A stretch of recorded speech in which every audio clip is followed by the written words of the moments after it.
What's up mga master? Ngayong araw nga pala magbubuo ako ng electric fan. Ang sira nga pala dito ay nasunog na yung pinaka-winding motor. Kung may mga sira kayong electric fan mga master, huwag niyo muna itapon. Kasi pwede pang magawa yan. So ito na mga master, hindi ko na patatagalin. Ituturo ko sa inyo kung paano gawin. Bumili nga pala ako ng bagong winding motor.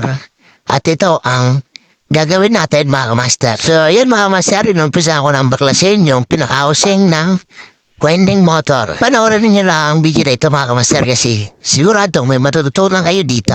Kung nais nyo matuto mag-repair ng electric fan, sundan niyo lang ang video na ito mga kamaster at siguradong mabilis kayong matututo. Alright mga kamaster, natanggalan natin yung apat na screw dito sa housing at i-check natin yung rotor, shafting kung okay pa at sunod natin ilagay yung pinaka-winding motor. Ayun, pit na pit naman dun sa kanyang butas. At siyempre, dandan lang yung paglalagay ng housing para yung mga wire ay hindi matanggal. Kapag okay na, mga master, ilagay na natin yung mga screw. Ayan, huwag na mo, ilagay muna natin yung apat na screw. At siyempre, huwag muna nating pakahigpitan. Kasi i-align pa natin yan. Tulad ng ganyan yan. Paikutin ko yung shafting. Kasi i-check ko kung prevailing. At tayo na mga master, tapos na. Naalan na natin. So ito mga master, nagutom ako kaya nag-merienda muna ako. Hindi mo pala kami nagtatanghalian dyan. Kaya, yun, kumain muna. Gamit tayo ng 1.5 UFs para sa capacitor mga master. Yung dalaw-dalaw mga master, doon natin nilalagay yung capacitor.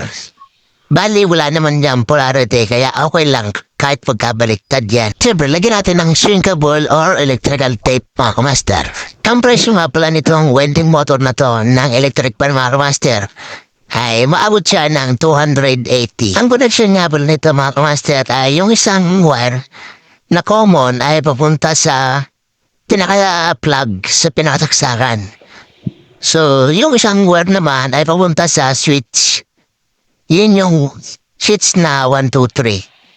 So hindi kayo titest nyo na lang kung alin yung 1, 2, 3 dun sa selector. Para hindi kayo malito mga master, gamitan nyo ng multi-tester. Yung shop na bibilan nyo ng winding mga master ay magtuturo din yan kung saan nyo ilalagay yung mga wire na nakalagay dun sa bagong winding motor. So kaya, hindi kayo malilito dyan. Be careful lang mga master, dapat i-double check nyo kung yung connection ng mga wire, kung tama ba yung pagkakalagay nyo. Kasi kapag nasira yan, wala nang warranty yan mga master. Bibili na uli ng bago. So kaya, ingat at i-double check nyo kung tama ba yung pagkakalagay. So master, matapos na tayo. Nalagyan natin ng mga shrinkable tube para safety yung mga talop. At ngayon naman saksak na natin. Then, i-testing na natin mga master. So yan yun, iyon ko na. So mga master, makita nyo gumagana na yung electric fan. So, good job. So, sa halagang 280 mga master, parang brand na uli ang electric pan mo. At siyempre mga master, huwag natin kalimutan lagyan ng oil yung shafting para mas madulas yung ikot. Ready to install na to sa body mga master. Salamat sa inyong panonood.